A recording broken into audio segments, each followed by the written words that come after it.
વલોણું ચાલુ થયું અને પહેલું નીકળ્યું કાલકૂટ વિષ. શું નીકળ્યું? ઝેર. ઝેર નીકળ્યું. ઝેર એટલે એવું ઝેર કે જીભના ટેરવા પર મૂકે ને તો એને પૂછે કે કેવું લાગ્યું, ખાટું લાગ્યું, કડવું લાગ્યું, તુરું લાગ્યું. એ પહેલા રામ બોલો ભાઈ, રામ બોલો. તો પહેલું શું નીકળ્યું? કાલકૂટ વિષ. ઘૂંટી ઘૂંટીને એકદમ પોઈઝન બનાવી દીધેલું એવું વિષ નીકળ્યું. પહેલું રત્ન યાદ રાખજો. હું પૂછીશ, નહીં આવડે તો હું બોલીશ, પણ પૂછીશ ચોક્કસ. અને તમારામાંથી જે નીચું જોશે ને એને તો ખાસ પૂછીશ, હે ને? એટલે પહેલું રત્ન નીકળ્યું કાલકૂટ વિષ. બીજું રત્ન કામધેનુ ગાય નીકળી. બીજું શું નીકળ્યું? ત્રીજું નીકળ્યું ઉચ્ચશ્રેવા નામક ઘોડો. એ ઘોડાને પાંખો હતી. જોયો છે કોઈ દિવસ એવો ઘોડો? પાંખો વાળો ઘોડો હતો. કેવો ઘોડો હતો? પાંખો વાળો. ચોથો નીકળ્યો હાથી.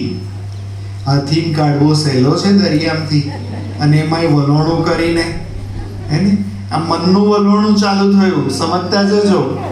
सनातन धर्म की जो बातें हैं ना वो इतनी ऊंची है कि इनको समझने के लिए बुद्धि को भी डिवाइन बनाना पड़ता है, दिव्य बनाना पड़ता है. पहलू रत्न बोलो, वेरी गुड. बीजू कामधेनु गाय. त्रीजू घोड़ो. घोड़ा नाम उच्च श्रेवा. बोलो तो उच्च श्रेवा. चौथो निकलो हाथी, ऐरावत.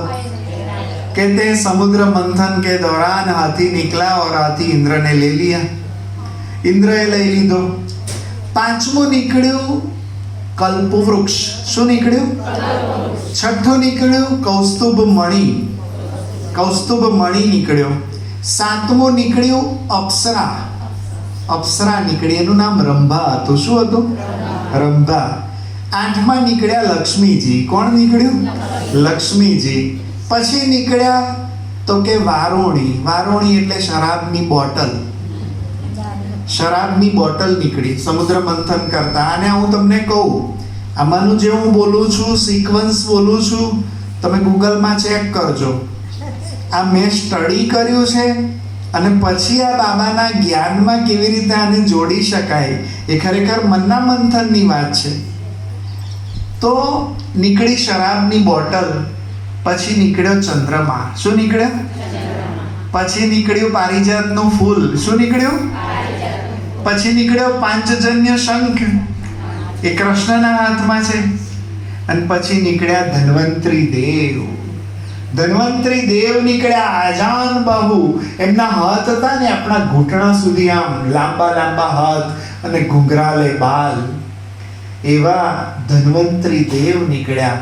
અને એમના હાથમાં અમૃત કળશ હતો. અને જેણે જેણે આ રત્નો પચાવતું ગયું ને, અને 14મા રત્ન સુધી, 13મું રત્ન એટલે ધન્વંતરી દેવ નીકળ્યા, અને 14મું રત્ન એટલે એમના હાથમાં કળશ. અને જે આત્માઓ 14મા રત્ન સુધી પહોંચીને એમને ધન્વંતરી દેવે ખોળામાં બેસાડી દીધા. ક્યાં બેસાડી દીધા બોલો તો? ખોળામાં બેસાડી દીધા. અને અમૃતનું પાન કરાયું. અને અમૃતનું પાન કરાયું એટલે એ બધા બની ગયા અમર. શું બની ગયા? અમર. આપણે તો એવું સમજતા હતા કે અમૃત એટલે કોઈક લિક્વિડ હશે એવું, કે જેટલા પીવે એ અમર બની જાય. તો એવું હોય તો પૈસા વાળા તો કોઈ ભાગે આવા જ ના દે, હે ને? એ લોકો જ અમૃત લઈ લે બધું. તો સરસ રીતે સમજજો. આ 14 રત્નોની આપણે વાત કરવા જઈ રહ્યા.